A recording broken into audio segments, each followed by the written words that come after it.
Hello students, हम coordination compound का हम पढ़ रहे थे आज सेकंड वीडियो। ठीक है, फर्स्ट वाले वीडियो में हमने पढ़ लिया था सरल प्रकार के यौगिक, द्विक लवण और उपसहसंयोजक यौगिक यानी सिंपल सॉल्ट, डबल सॉल्ट और कॉम्प्लेक्स सॉल्ट के बारे में हमने पढ़ लिया था। हमने पढ़ा था कि कॉम्प्लेक्स सॉल्ट 4 प्रकार के होते थे, 4 टाइप्स के होते थे, हम वो भी पढ़ चुके थे। उसके बाद में मैंने कुछ सिंपल जानकारी बताई थी, आज उसको अपन थोड़ा और आगे बढ़ाते हैं। ठीक है, चलिए देखेंगे।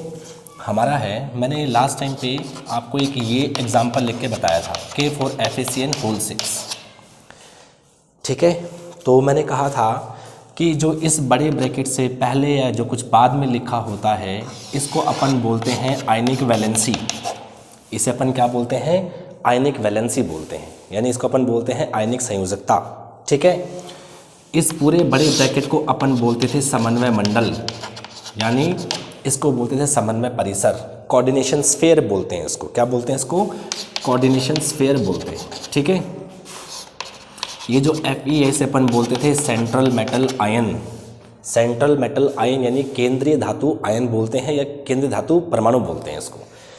इसके अलावा जो आपको ये दिखाई देते हैं CMI के अलावा, इसको अपन बोलते थे लिगेंड। क्या बोलते थे इसको? लिगेंड बोलते थे। और जो ये 6 आपको दिख रहा है इसको अपन बोलते थे कोऑर्डिनेशन नंबर, समन्वय संख्या बोलते थे। ठीक है कि नहीं? अब देखो इनकी क्या छोटी छोटी डेफिनेशंस हैं, ये आपसे पूछ लेते हैं। किसे बोलते हैं समन्वय मंडल? समन्वय मंडल CMI और लिगेंड को एक साथ जिस बड़े ब्रैकेट में लिखा जाता है उसे अपन बोलते हैं समन्वय मंडल। CMI और लिगेंड को एक साथ, ठीक है ना, एक साथ जिस बड़े ब्रैकेट में हम लिखते हैं उसे अपन क्या बोलते हैं? समन्वय मंडल। उसे अपन बोलते हैं कोऑर्डिनेशन स्फीयर। ठीक है, आयनिक वैलेंसी किसको बोलते हैं?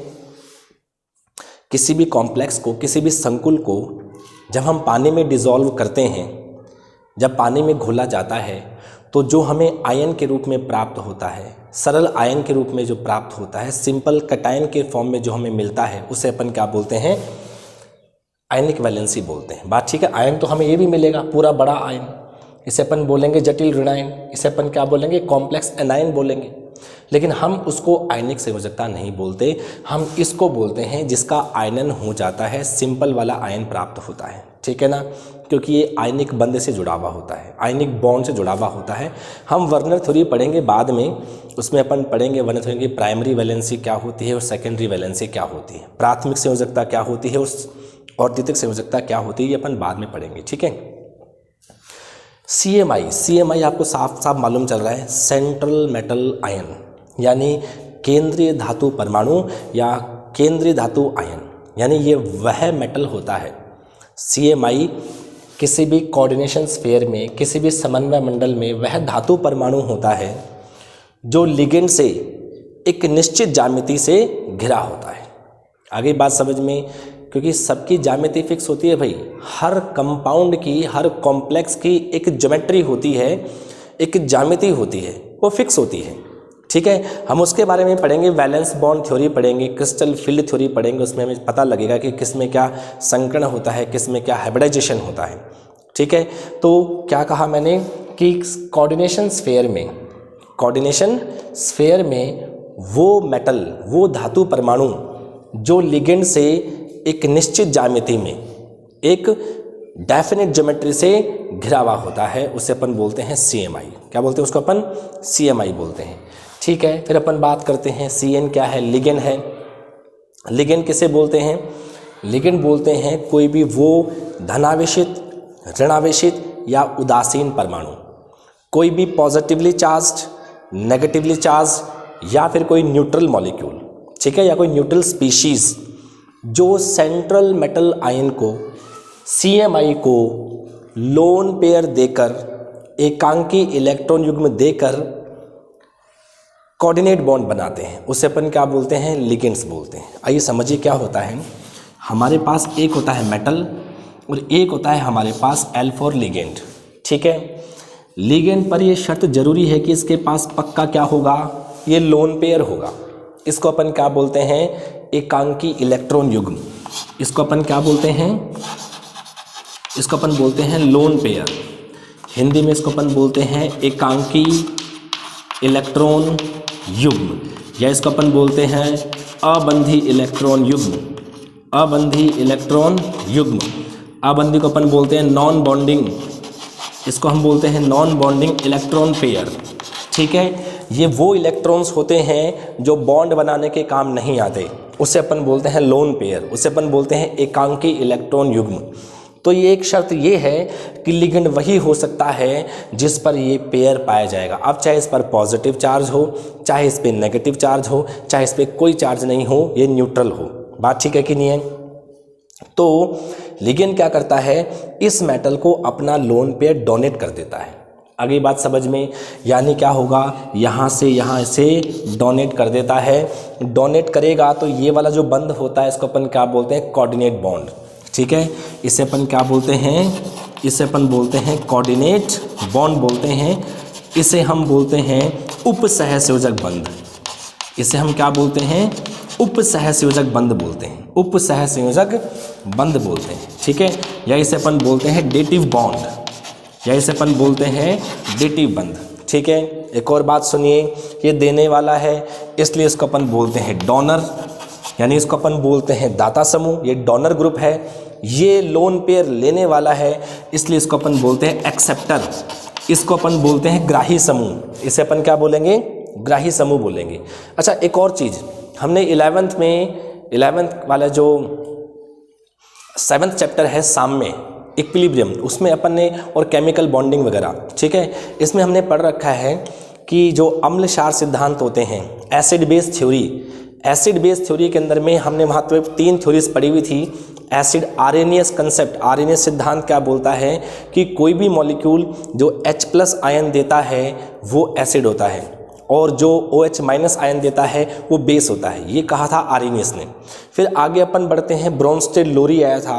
ब्रोंस्टेड लोरी ने कहा था कि कोई भी कंपाउंड, कोई भी मॉलिक्यूल अगर H+ देता है तो वो एसिड है, और कोई भी मॉलिक्यूल या कोई भी कंपाउंड H+ लेता है तो वो बेस है, वो क्षार है। फिर अपन चलते थे लुईस कंसेप्ट पे, लुईस अम्ल क्षार सिद्धांत। लुईस कंसेप्ट क्या बोलता है कि कोई भी ऐसा मॉलिक्यूल, कोई भी ऐसी स्पीशीज जो लोन पेयर देता है, जो लोन पेयर दान करता है, उसे अपन बोलते हैं लुईस क्षार, उसे अपन क्या बोलते हैं, लुईस क्षार। तो ये जो डोनर वाला जो होता है इसे अपन बोलते हैं लुईस क्षार, दिस इज लुईस बेस। और जो लोन पेयर लेता है उसे अपन बोलते हैं लुईस एसिड, उसे अपन क्या बोलते हैं, लुईस एसिड। तो बात समझ में आई, लिगेंड वो है जो लोन पेयर देता है, लोन पेयर देने वाला होता है लुईस बेस।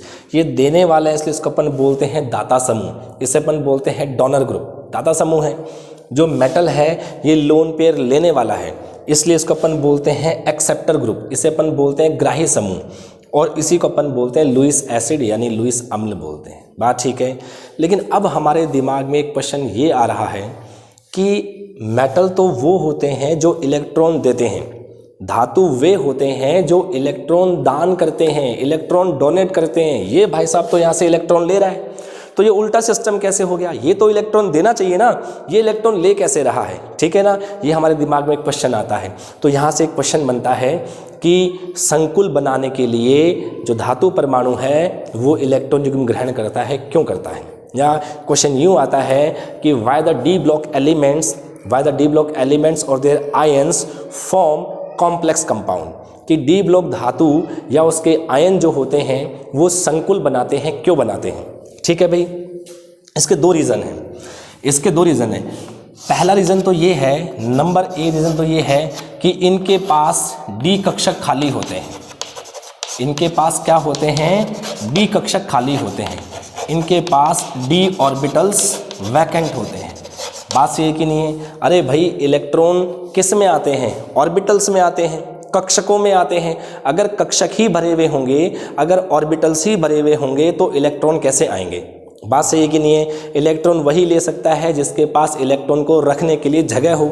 रखने के लिए जगह कौन सी होती है, ऑर्बिटल्स होते हैं, ऑर्बिटल्स यानी कक्षक होते हैं। बात समझ में आई। तो जो ये मेटल होते हैं, जो धातु परमाणु होते हैं, इनके पास डी ऑर्बिटल्स वैकेंट होते हैं, उनके पास डी कक्षक क्या होते हैं, खाली होते हैं, इसलिए अपने लिगेंड से इलेक्ट्रॉन ले लेते हैं। बात सही कि नहीं है। दूसरी बात ये है, ठीक है चलो कक्षक खाली होते हैं, एक इसमें दूसरी बात एक और होती है, नंबर बी जो है वो है आवेश घनत्व। ठीक है ना, इनका जो आवेश घनत्व होता है उसका मान होता है ज़्यादा। इसको अपन बोलते हैं चार्ज डेंसिटी। इसको हम क्या बोलते हैं? चार्ज डेंसिटी बोलते हैं।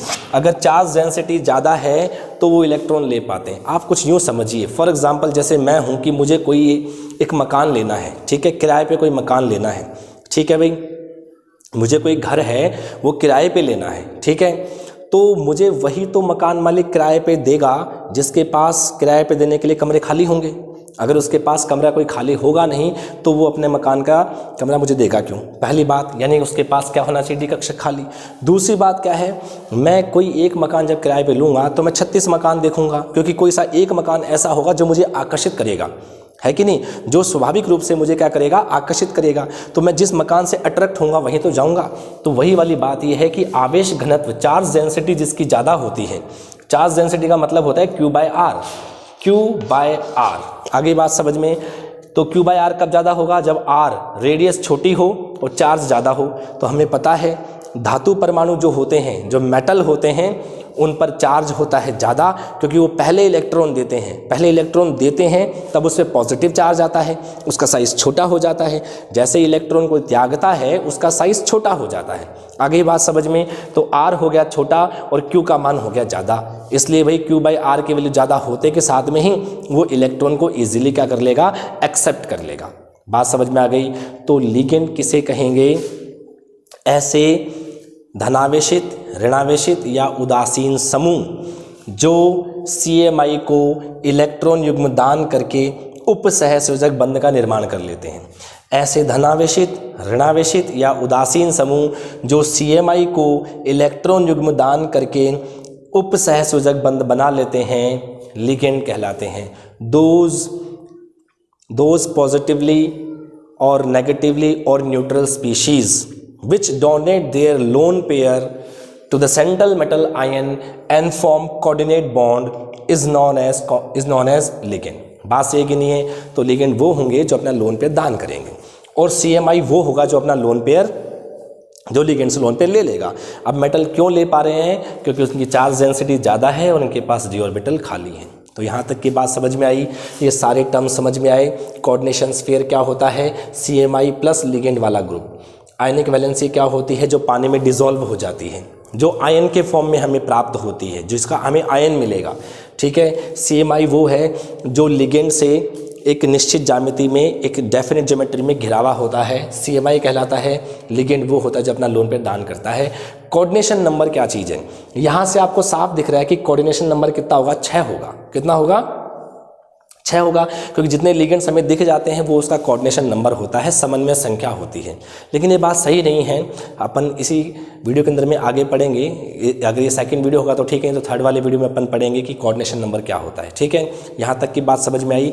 तो अब कहानी आती है कि जो ये लिगेंड होते हैं ना, ये कैसे होते हैं, कितने प्रकार के होते हैं, क्या इन पर चार्ज होता है। तो जो ये सेकेंड वीडियो जो है और जो अगला जो थर्ड वीडियो जो आएगा, ये शुरू के 3-4 जो वीडियो हैं वेरी मोस्ट इंपॉर्टेंट है। यानी कोऑर्डिनेशन कंपाउंड, आपको ये चैप्टर पूरा अच्छे से समझ में आएगा अगर हमें शुरुआत के 3-4 वीडियो बहुत अच्छे से समझ में आएंगे, है कि नहीं। पहला वाला जो वीडियो था उसमें सिंपल इंट्रोडक्शन था, उसमें कोई खास बात नहीं थी। उसमें हम सिर्फ ये जान पाए थे कि जो कॉम्प्लेक्स होते हैं वो 4 तरह के कौन कौन से होते हैं। बात समझ में आ गई। दूसरे वाले वीडियो में हमने ये बातें जानी हैं कि ये क्या क्या होते हैं, CMI, लिगेंड, आयनिक वैलेंसी, कोऑर्डिनेशन स्फीयर और कोऑर्डिनेशन नंबर क्या होता है, और लिगेंड किस तरह से इलेक्ट्रॉन देता है, मेटल क्यों इलेक्ट्रॉन लेता है, ठीक है। ये वाली बात समझ आई। अब अपन बात करते हैं टाइप ऑफ लिगेंड्स, ठीक है। चलो हम अब बात करेंगे टाइप ऑफ लिगेंड्स की।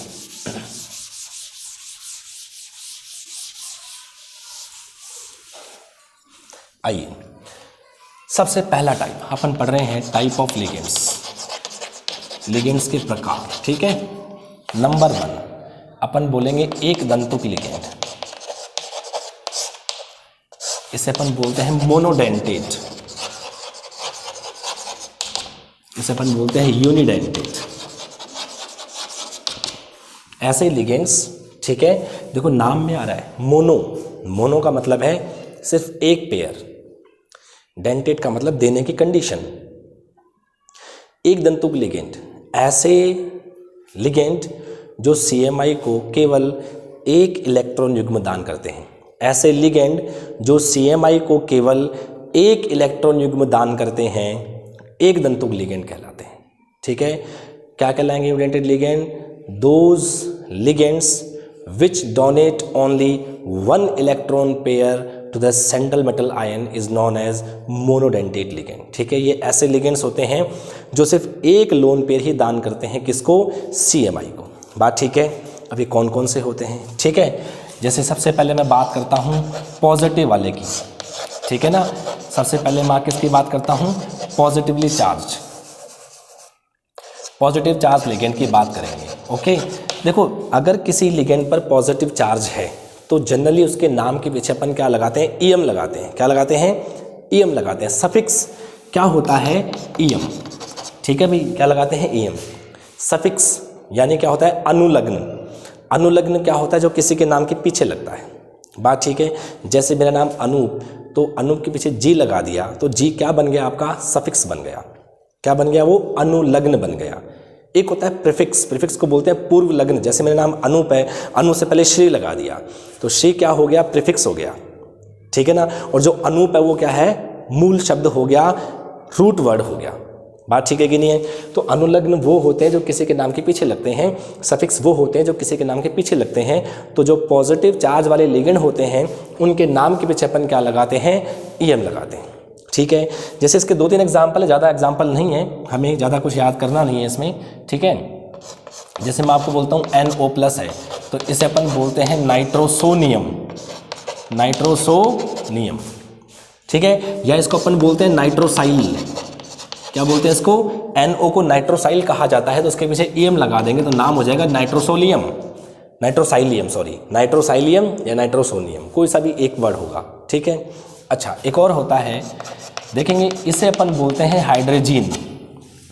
इसे अपन क्या बोलते हैं? हाइड्रोजीन बोलते हैं। इसके पास पेयर है, इसके पास पेयर है, इस बंदे के पास तो 2 पेयर है।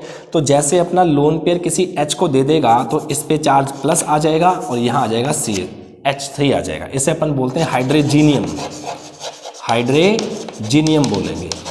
क्या बोलेंगे इसको? हाइड्रोजीनियम बोलेंगे। ठीक है, तो ये 2 मोस्ट इम्पॉर्टेंट धनायन वाले आपके क्या है? एक दंतुक लिगेंड है। ये मोस्ट इम्पॉर्टेंट क्या है?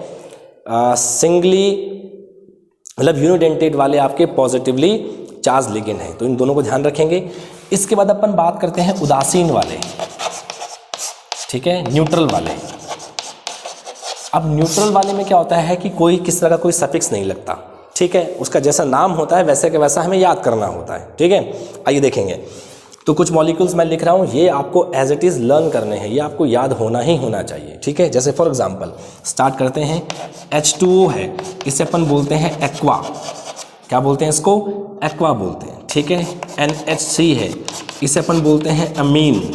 ध्यान रखेंगे मैंने डबल M लिखा है, अमीन होता है नॉट अमीन। एक होता है AMINE, बट ये कौन सा है? AMMINE, अमीन बोलते हैं। ठीक है, ऐसे PS से क्या हो जाएगा? फॉस्फीन। क्या हो जाएगा? ये फॉस्फीन हो जाएगा। बात ठीक है कि नहीं है? जैसे मैंने H को हटा दिया और R लगा दिया तो इसका नाम है ट्राई एल्काइल अमीन, ट्राई एल्काइल अमीन। ठीक है, ऐसे मैंने R3 के पीछे P लगा दिया तो नाम हो जाएगा try alkyl phosphine, try alkyl phosphine. ठीक है, मैंने CO कहा, CO का मतलब होता है कार्बोनाइल, CO को अपन बोलते हैं कार्बोनाइल। ठीक है, ओके। हमारे पास है NO, इससे अपन बोलते हैं नाइट्रोसाइल।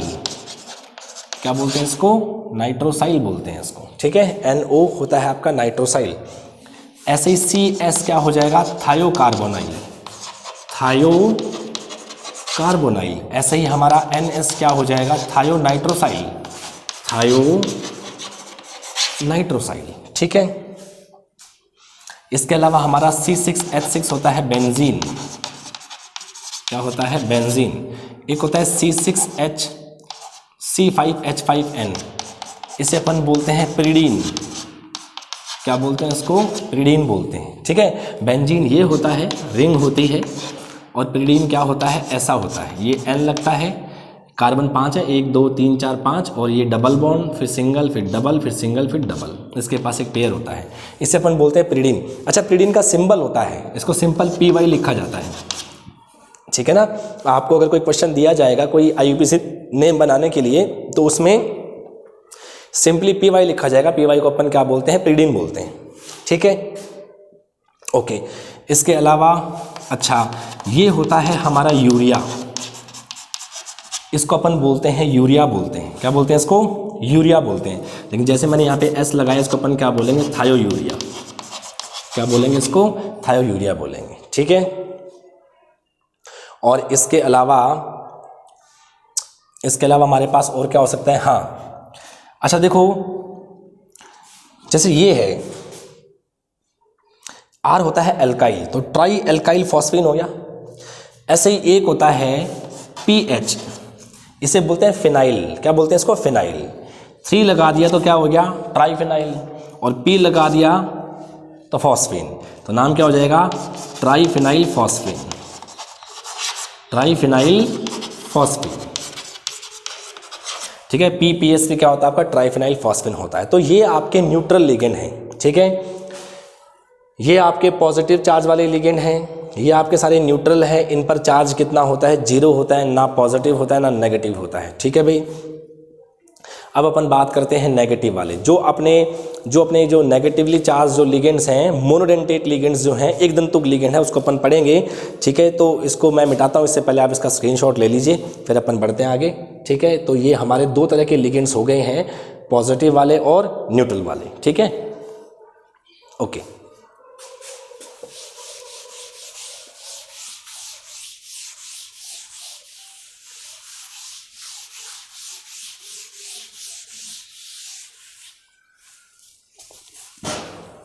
चलिए अब अपन बात करेंगे नेगेटिव वाले।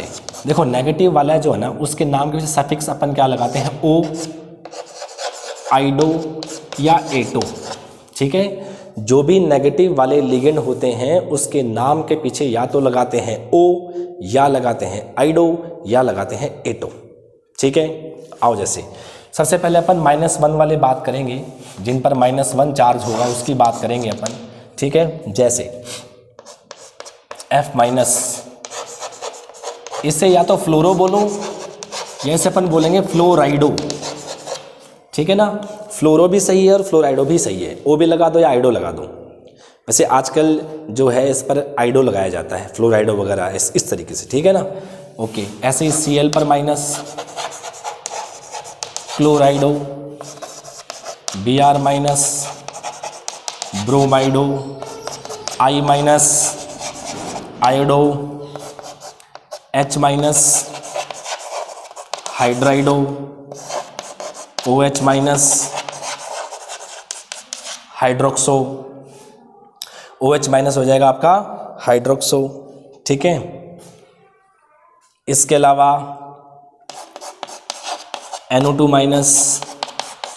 नाइट्रो, देखो चार्ज N पे लगा रखा है, तो नाइट्रो अगर O पे लगा दें तो क्या बन जाएगा, नाइट्राइटो, क्या बन जाएगा, ये नाइट्राइटो बन जाएगा, ठीक है।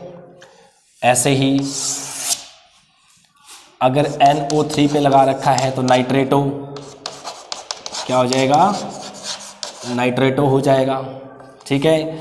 ऐसे ही NH पर लगाया माइनस, अमीडो, क्या हो जाएगा, ये आपका अमीडो हो जाएगा, ठीक है।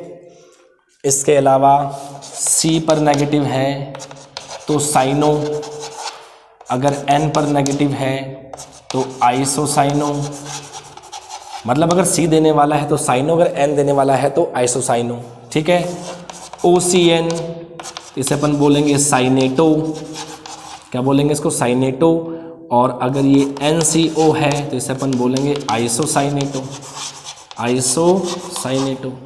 अगर S पर नेगेटिव है तो थायोसाइनो, ये हो जाएगा थायोसाइनो। और अगर N पर नेगेटिव है तो ये हो जाएगा आइसोथायोसाइनो, आइसोथायोसाइनो, ठीक है। और अगर, ठीक है, ये आपका हो गया -1 वाले। इसके अलावा जिस पर -1 चार्ज होता है मोडेंटेट वाले ये सारे -1 वाले हैं, ठीक है ना। इसके अलावा -1 वाला, ठीक है, इतने हैं। फिर अपन बात करते हैं -2 वाले, ठीक है। -2 वाले कौन से हो जाएंगे, देखो अगर O पर 2 माइनस है तो ऑक्साइडो, ठीक है। O पर 2 माइनस तो क्या हो जाएगा, सॉरी ऑक्साइडो नहीं, ऑक्सो, क्या बोलेंगे इसको, ऑक्सो, ओके।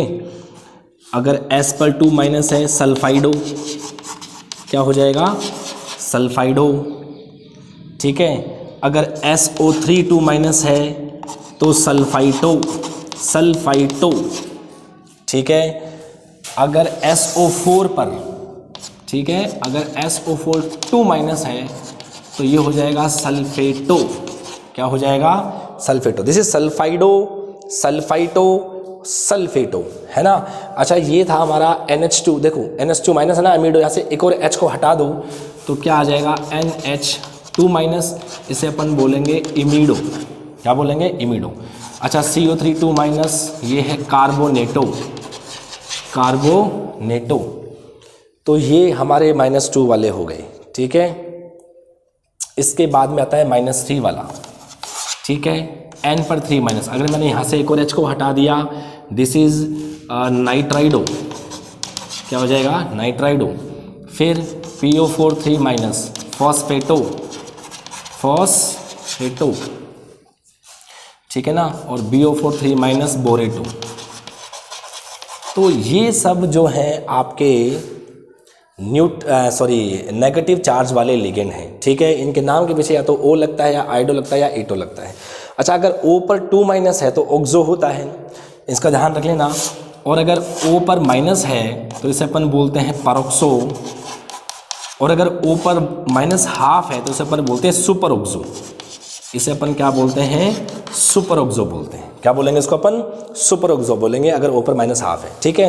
तो इसको यूँ लिखा जाता है, जनरली ऐसा लिखा हुआ नहीं आता, ऐसे लिखा आता है कि अगर सिर्फ लिखा है O2 minus, this is oxo.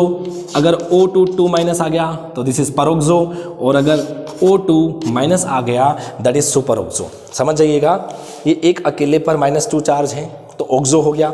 2 O पे -2 है तो एक पर कितना हो जाएगा, -1, तो ये हो गया, तो ये हो गया परऑक्सो। ये आपके 2 ऑक्सीजन पर -1 है तो एक पर कितना हो जाएगा, -1/2, तो ये क्या हो जाएगा, सुपर ऑक्सो, ठीक है। और एक और रह गया, हाँ -1 में एक और रह गया, अगर N3 पर माइनस लगा दिया, N3 इसके नीचे है, ठीक है ना, N3, तो इसे अपन बोलते हैं एजिडो, क्या बोलते हैं इसको, एजिडो बोलते हैं। N3 के ऊपर -1 चार्ज है, इसको अपन क्या बोलते हैं, एजिडो। तो ये जो मैंने सारे एग्जाम्पल्स लिखे हैं ये सारे कौन से हैं, आपके एक दंतुक लिगेंड है, मोनोडेंटेट लिगेंड है, चाहे चार्ज -1 हो, चाहे चार्ज -2 हो, चाहे चार्ज -3 हो, ये सब के सब सिर्फ एक लोन पेयर देते हैं, इसलिए इसको अपन बोलते हैं मोनोडेंटेट लिगेंड। बात समझ में आ गई। तो ये आपको लर्न करने ही करने पड़ेंगे, हालांकि बहुत सारे आपको आते हैं लेकिन कुछ एक आपको लर्न करने पड़ेंगे, क्योंकि इन्हीं का यूज़ हमारे सेक्टर के अंदर में बार बार होता रहेगा। बात ठीक है ना, अच्छे से भैया देख लीजिए, स्क्रीनशॉट ले लीजिए, ठीक है। तो हमारे इस वीडियो के अंदर में हमने जो पढ़ा है, ठीक है, लिगेंड के बारे में, जो मेटल है वो इलेक्ट्रॉन लेता है, क्यों लेता है, कॉम्प्लेक्स बनाता है तो वो क्यों कॉम्प्लेक्स बनाता है, और टाइप ऑफ लिगेंड्स के अंदर में मैंने सिंगल टाइप अभी आपको बताया है, मोनोडेंटेट लिगेंड, ठीक है।